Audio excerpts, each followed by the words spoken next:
Boa noite a todos, que o Mestre Jesus esteja no coração de cada um de nós, nos amparando, protegendo e que busquemos sempre estar em sintonia com seu amor, procurando a cada dia sentir e seguir o seu Evangelho de luz.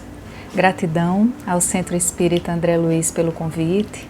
É uma satisfação muito grande poder estar nesse momento compartilhando algumas reflexões sobre um tema que em si é a chave para as relações humanas e, consequentemente, para o curso dos acontecimentos da vida, o uso da palavra. Não à toa, muitas vezes, dizemos ou ouvimos alguém dizer: palavra tem poder. E então podemos analisar como se dá esse poder.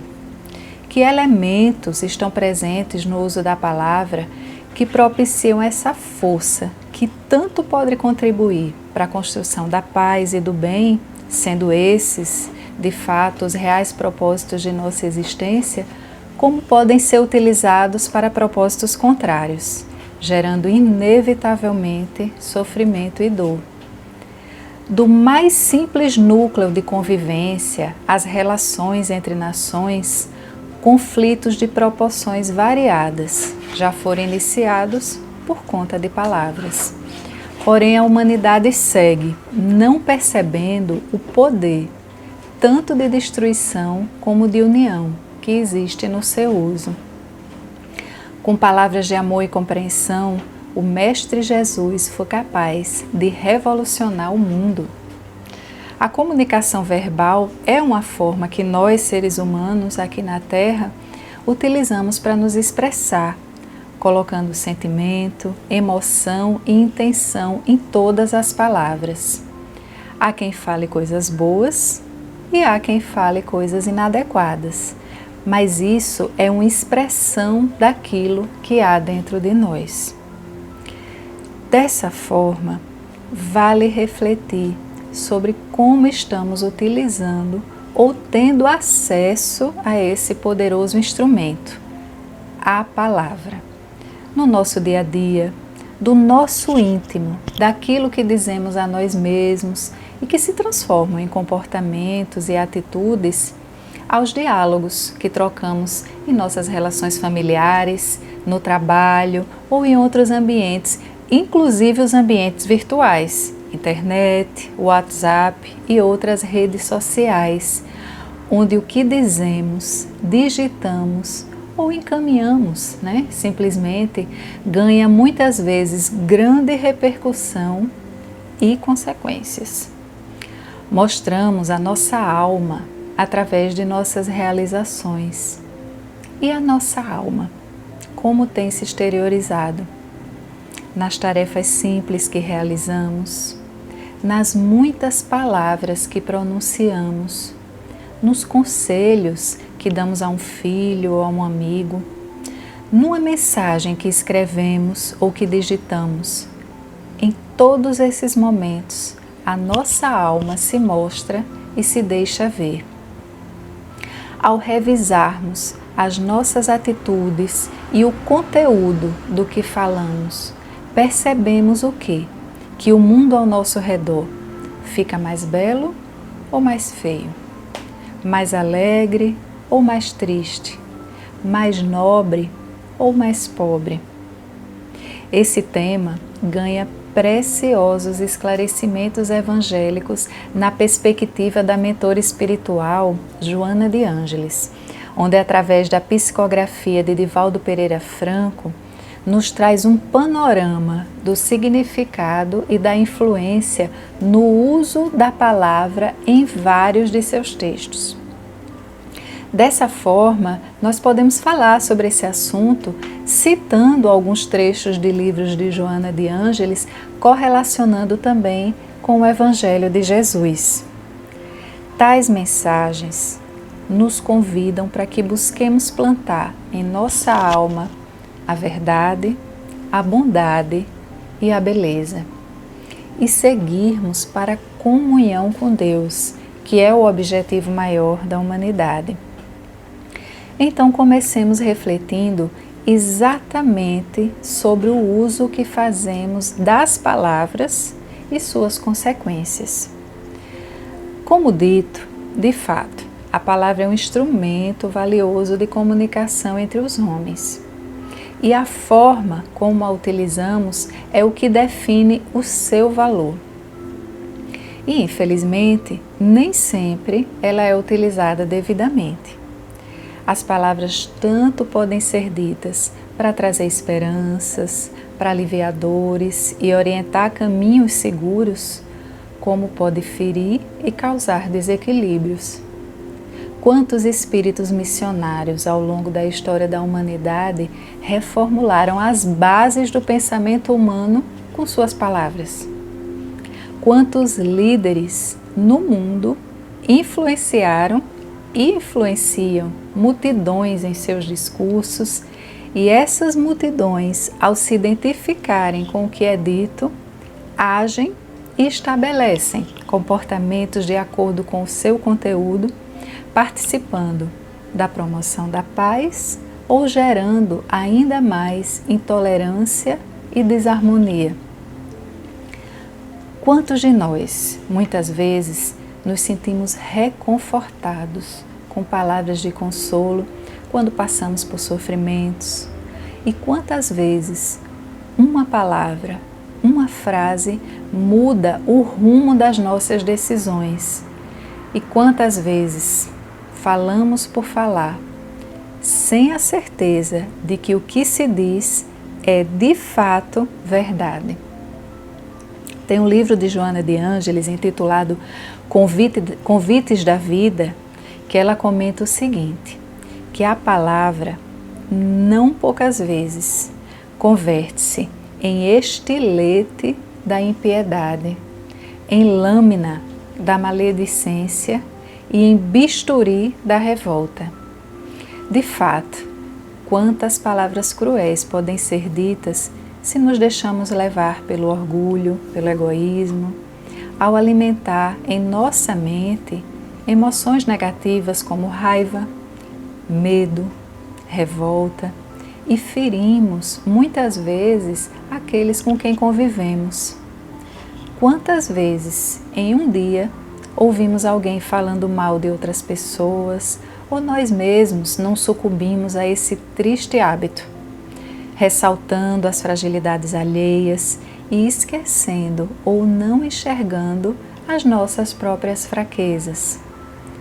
Ou nos pegamos em atitudes de inconformismo e revolta, fazendo da reclamação uma atitude constante e permanecendo sem perceber em estado de constante desequilíbrio.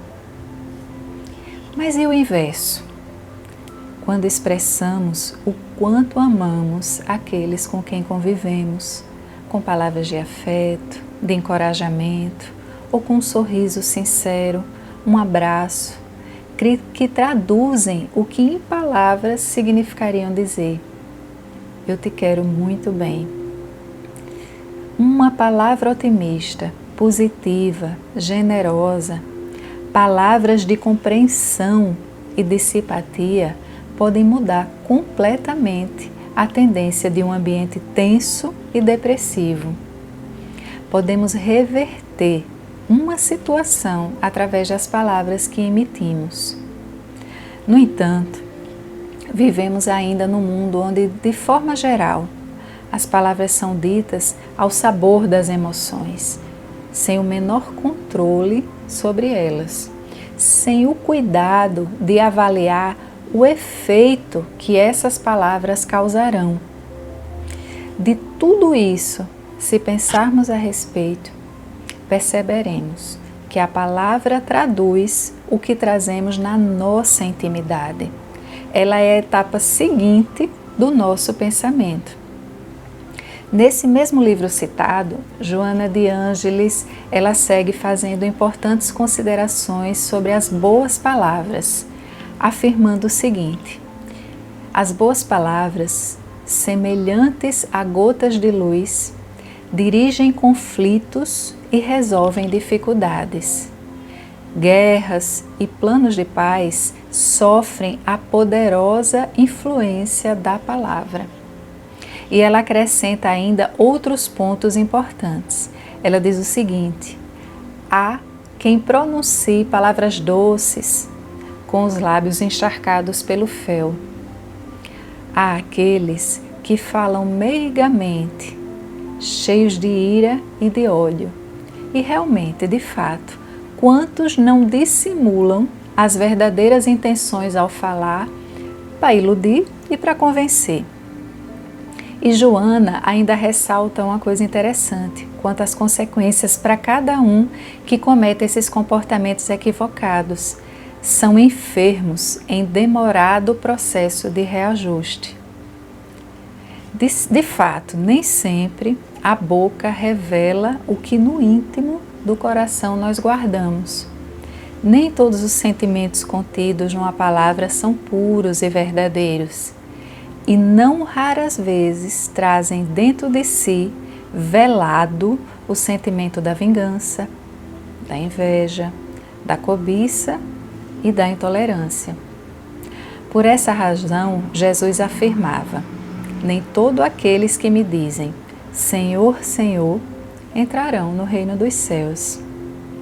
Essas questões se aproximam do conteúdo de outra mensagem de Jesus no Evangelho de Mateus, capítulo 15, versículo 11, que diz: o que contamina o homem não é o que entra na boca, mas o que sai da boca.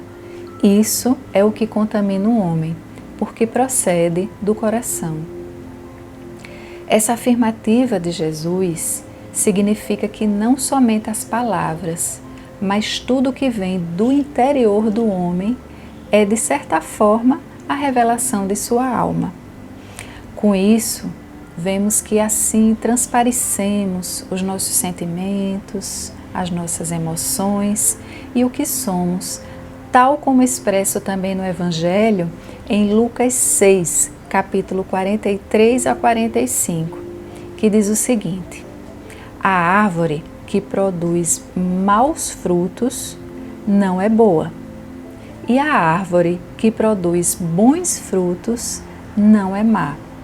Porquanto cada árvore se conhece pelo seu próprio fruto. Não se colhem figos nos espinheiros, nem cachos de uvas nas sarças. O homem de bem tira boas coisas do bom tesouro do seu coração, e o mal tira as más do mau tesouro do seu coração, porquanto a boca fala do que está cheio o coração. E então, do que está cheio o nosso coração?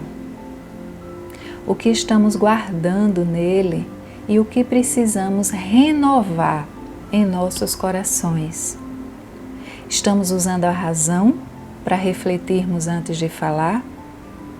Tem uma frase muito interessante, não conheço a autoria, mas que representa muito bem uma pergunta que poderíamos fazer a nós mesmos. Se nós pudéssemos comer nossas próprias palavras, a nossa alma seria nutrida ou envenenada?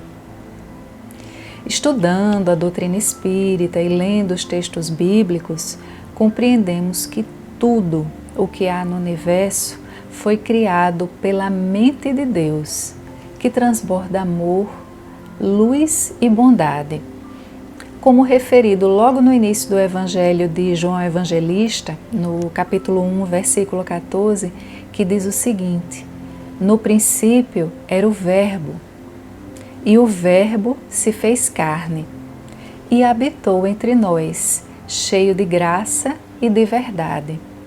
Referindo-se na criação do nosso planeta Terra, desde a sua organização inicial, a Jesus Cristo, o enviado de Deus, na mais perfeita expressão do Verbo divino, identificado com sua misericórdia e sabedoria, e que traz em si a palavra divina expressa no seu exemplo, deixado em sua passagem pela terra e registrada nas palavras do Evangelho: Jesus, o modelo e guia da humanidade. E sendo Jesus o profundo conhecedor de nossas almas, quando esteve aqui na Terra entre nós, Ele aproveitou todas as oportunidades para nos ensinar lições profundas e despertar as nossas consciências para tudo aquilo que viria nos tornar felizes e conquistar a nossa paz interior. E em todos os seus ensinamentos prevaleceu o amai-vos uns aos outros, em todas as suas expressões. Uma das maravilhosas criações de Deus foi a nossa mente. O poder da mente humana ultrapassa ainda em muito o nosso conhecimento. Sendo criação de Deus, podemos assim compreender o poder criador da nossa mente. Os nossos pensamentos são energia, são uma força capaz de interferir no mundo material, criando o que existe em tudo na nossa vida. Atualmente, a própria ciência, através das descobertas da física quântica, constatou que os pensamentos interferem na realidade, assim como o poder das palavras. Os pensamentos se manifestam através das palavras que dizemos. As palavras são carregadas de energia, das vibrações das emoções e pensamentos que originamos. Por isso, a espiritualidade nos ensina que devemos cuidar bem daquilo que falamos. Os nossos pensamentos criam energias invisíveis ao nosso redor, e as palavras são a materialização desses pensamentos. É com as palavras, com declarações repetidas, que os pais vão criando os valores e as crenças dos filhos, por exemplo. É pela palavra, falada e escrita, que a sociedade vai desenvolvendo a sua realidade. O pensamento cria, a palavra potencializa e a materialização começa a acontecer. Tem um outro texto de Joana de Ângeles intitulado O Uso da Palavra, em que ela esclarece que toda conversação ela prepara acontecimentos de conformidade com a sua natureza, né? Que dentro das leis vibratórias que nos circundam por todos os lados, é uma força, a palavra é uma força indireta de grande poder, induzindo sempre aos objetivos da intenção de quem fala.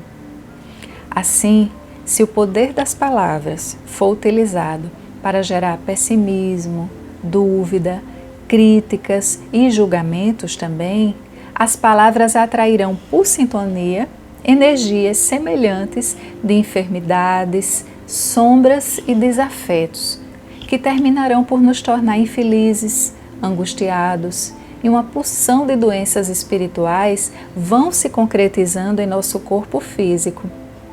Daí a afirmativa da mentora espiritual Joana de Ângeles ao afirmar que a maledicência, a dissimulação, a falsidade são doenças da alma.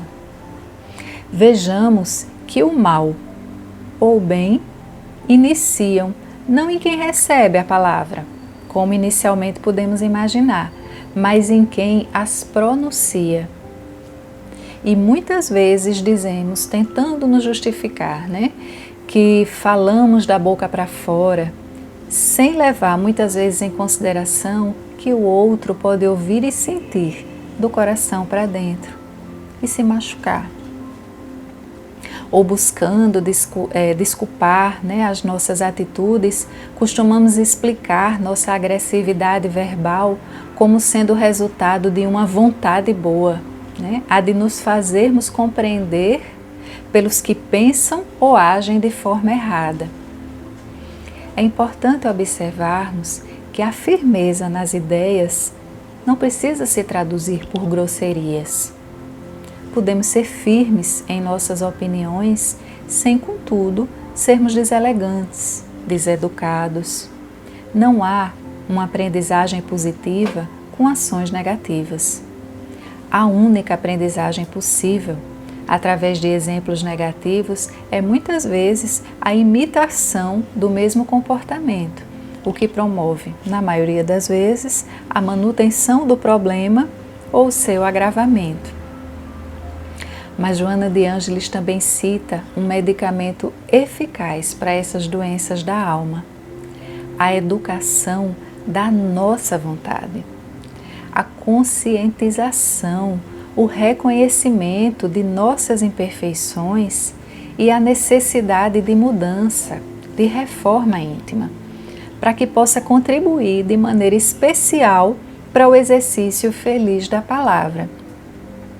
Ela ressalta ainda que falar sem pensar é um ato de fato comum, automático em nossas vidas, mas que pensar antes de falar resulta da conquista dos nossos valores morais e espirituais.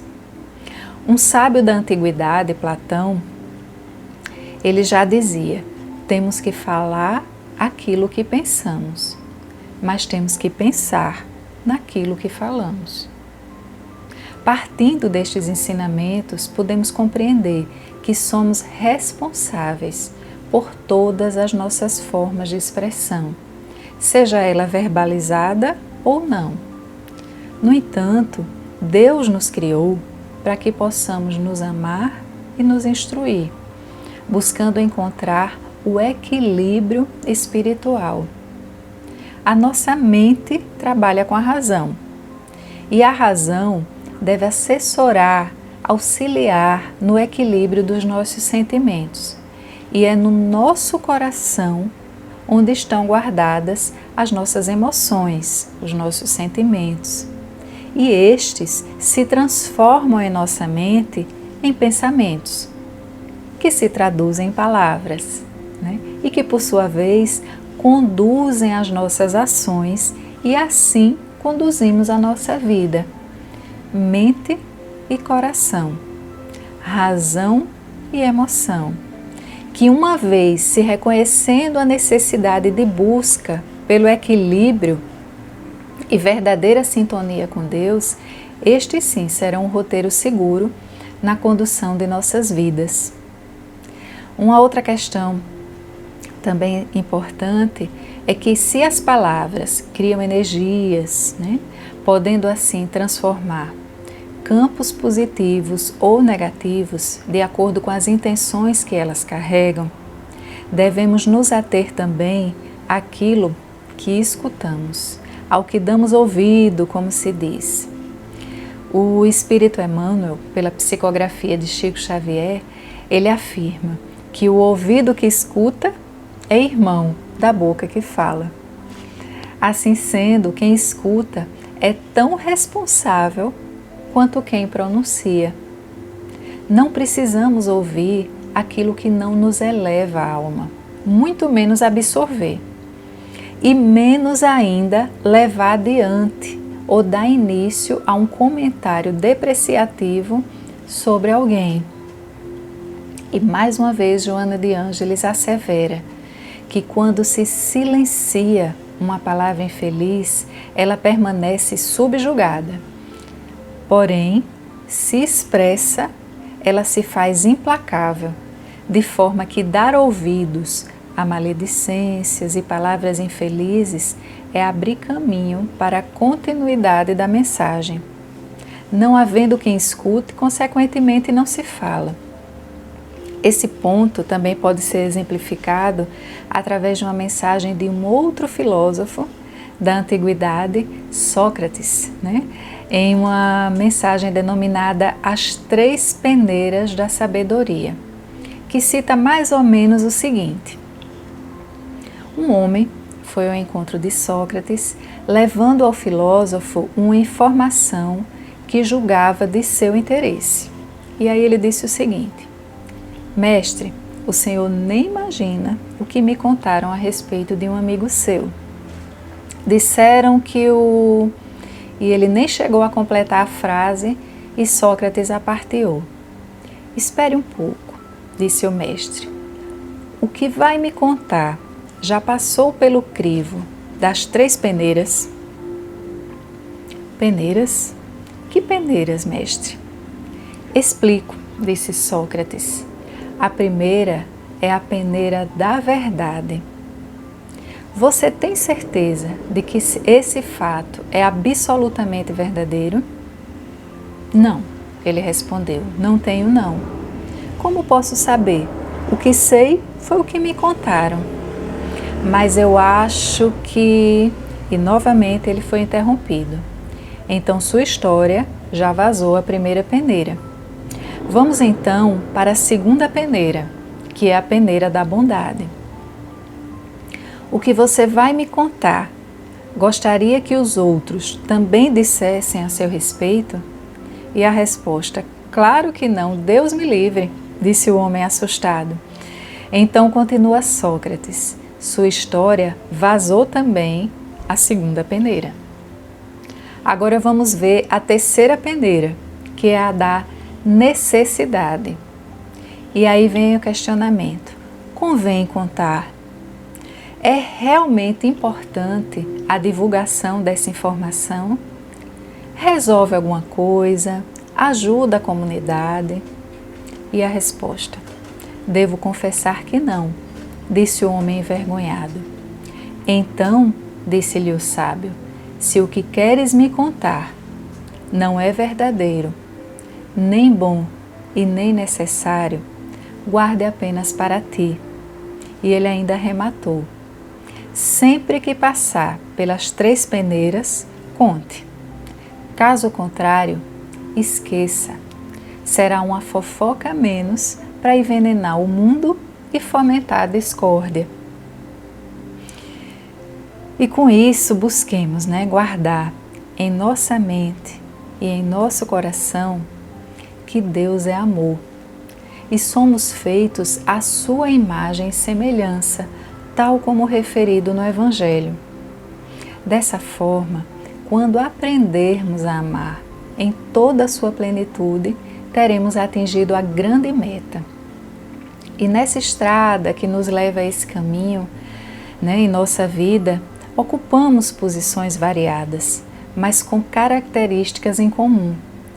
Todos nós estamos em aprendizado e, a depender do despertar de nossas consciências, apresentando ainda inúmeras dificuldades, exteriorizando desequilíbrios, complicações próprios da nossa personalidade ainda imperfeita, uns mais adiantados já conseguem dominar suas más tendências numa luta íntima constante. Outros se demoram nas atitudes contrárias ao amor, promovendo desequilíbrios em torno de si, por conta dos seus próprios desequilíbrios. E no caminho da nossa evolução moral, para nos tornarmos a cada dia melhores espíritos, é imprescindível o autoconhecimento. Só se transforma para melhor o que se conhece e se reconhece. O ato de falar é uma expressão abençoada e sagrada e tem muito poder. E que saibamos utilizar essa ferramenta generosa que Deus nos deu para o bem.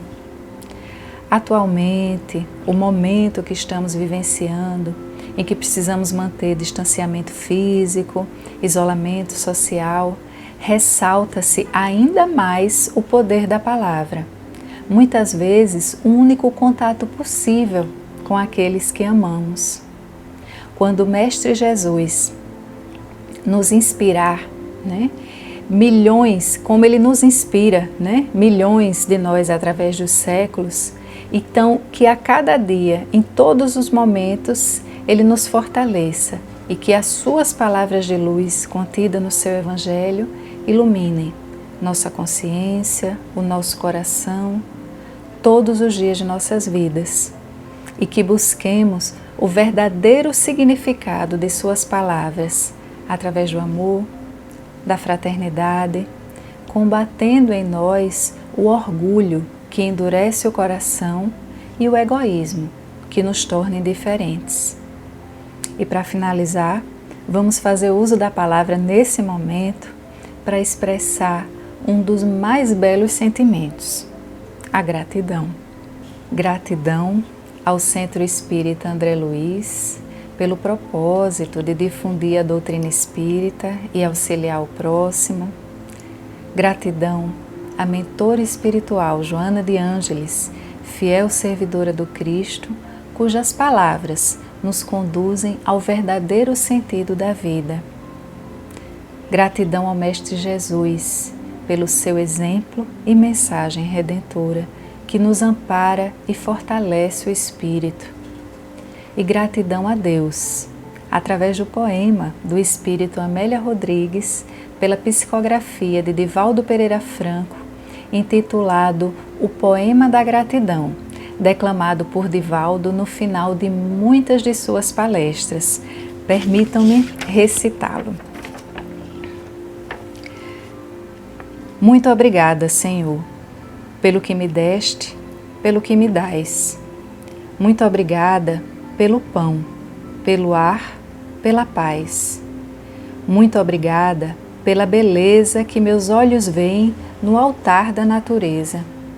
Olhos que fitam o céu, a terra e o mar, que acompanham a ave fagueira, que corre ligeira pelo céu de anil e se detém na terra verde, salpicada de flores em tonalidades mil. Muito obrigada, Senhor, porque eu posso ver o meu amor. Diante da minha visão, pelos cegos, formulo uma oração. Eu sei que depois dessa lida, na outra vida, eles também enxergarão. Obrigada pelos ouvidos meus, que me foram dados por Deus, ouvidos que ouvem o tamborilar da chuva do telheiro, a melodia do vento nos ramos do salgueiro, as lágrimas que choram os olhos do mundo inteiro. Diante de minha capacidade de ouvir, pelos surdos eu te quero pedir. Eu sei que depois desta dor, no teu reino de amor, eles também ouvirão. Muito obrigada, Senhor, pela minha voz, mas também pela voz que canta, que ensina, que alfabetiza, que canta uma oração e teu nome profere com sentida emoção. Diante da minha melodia, quero te rogar pelos que sofrem de afasia, pelos que não cantam de noite e não falam de dia. Eu sei que depois desta dor, no teu reino de amor, eles também cantarão. Muito obrigada, Senhor, pelas minhas mãos, mas também pelas mãos que oram, que semeiam, que agasalham. Mãos de amor, mãos de caridade, de solidariedade. Mãos que apertam mãos. Mãos de poesia, de cirurgia, de sinfonia, de psicografias, mãos que acalentam a velhice, a dor e o desamor, mãos que acolhem ao seio o corpo de um filho alheio sem receio. Pelos meus pés que me levam a andar sem reclamar, muito obrigada, Senhor, porque posso bailar. Olho para a terra e vejo amputados, marcados, desesperados, paralisados. Eu posso andar. Oro por eles. Eu sei que depois dessa expiação, na outra vida, eles também bailarão. Muito obrigada, Senhor, pelo meu lar.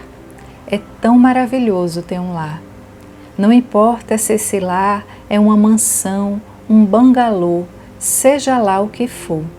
O importante é que dentro dele exista amor. O amor de pai, de mãe, de marido e esposa, de filho, de irmão, de alguém que lhe estenda a mão, mesmo que seja o amor de um cão. Pois é tão triste viver na solidão. Mas se não tiver ninguém para me amar, um teto para me acolher, uma cama para me deitar, mesmo assim não reclamarei, nem blasfemarei, simplesmente direi: obrigada, Senhor, porque nasci. Obrigada, Senhor, porque creio em Ti. pelo teu amor. Obrigada, Senhor. Muita paz para todos e que assim seja.